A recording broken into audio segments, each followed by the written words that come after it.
Rasululloh sollallohu alayhi vasallam aytadilar: "Man kanatid dunya hammah farraqallohu alayhi amrah va ja'ala faqrahu bayna 'aynayhi va lam ya'tihi min ad-dunya illa ma kutiba lahu."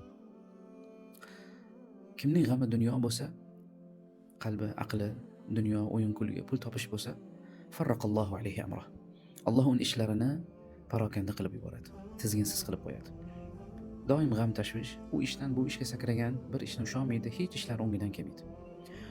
Va ja'ala faqrahu bayna 'aynayhi. Kambag'allikni ikki ko'zi orasida qilib qo'yadi. Ya'ni ko'zi to'ymaydigan bo'lib qoladi. Hatto boy bo'lsa ham nimadir yetishmayotgandek bo'laveradi. Dunyo bilan ovora bo'lgani sarin Allohdan, ibodatdan uzoqlashib ketaveradi. Va lam ya'tihi min ad-dunya illa ma kutiba lahu.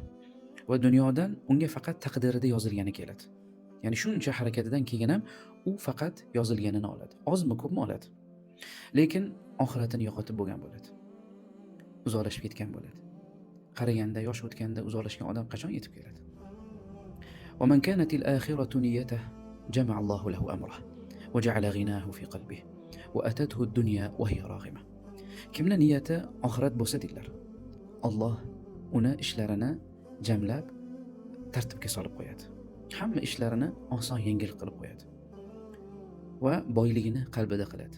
Boymi, kambag'almi, doim qanoatda va oxirati uchun harakat qiladi. Va atathu ad-dunya wa hiya raghima. Va dunyo unga o'zi bo'yin egib keladi. Subhanalloh.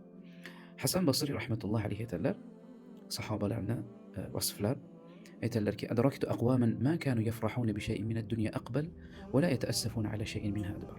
La hiya kanat ahwanu fi a'yunihim min at-turab." Men shunday qavmlarni ko'rdimki, ya'ni sahobalarni, ular dunyodan biror bir narsa kelsa, unga xursand bo'lib ketishmasdi. Va biror bir dunyodan narsa ketib qolsa, unga aslo qayg'urishmasdi. Zero ular uchun dunyo ularning nazdida tuproqdan ham qadrsizroq edi deydilar. Bor e'tiborimizni, tashvishimizni oxiratga qarataylik. Shunda Alloh subhanahu va taolo dunyo ishlarimizda o'zi kifoya bo'ladi. Rasululloh sollallohu alayhi vasallam aytadilar: "Man ja'ala al-humuma hamman wahidan hamma akhiratihi kafahu Allohu hamma dunya." Kimki butun g'am tashvishlarini birgina g'am, ya'ni oxirat g'ami qilsa, Alloh taolo uni dunyoviy tashvishlariga o'zi kifoya qiladi deydilar.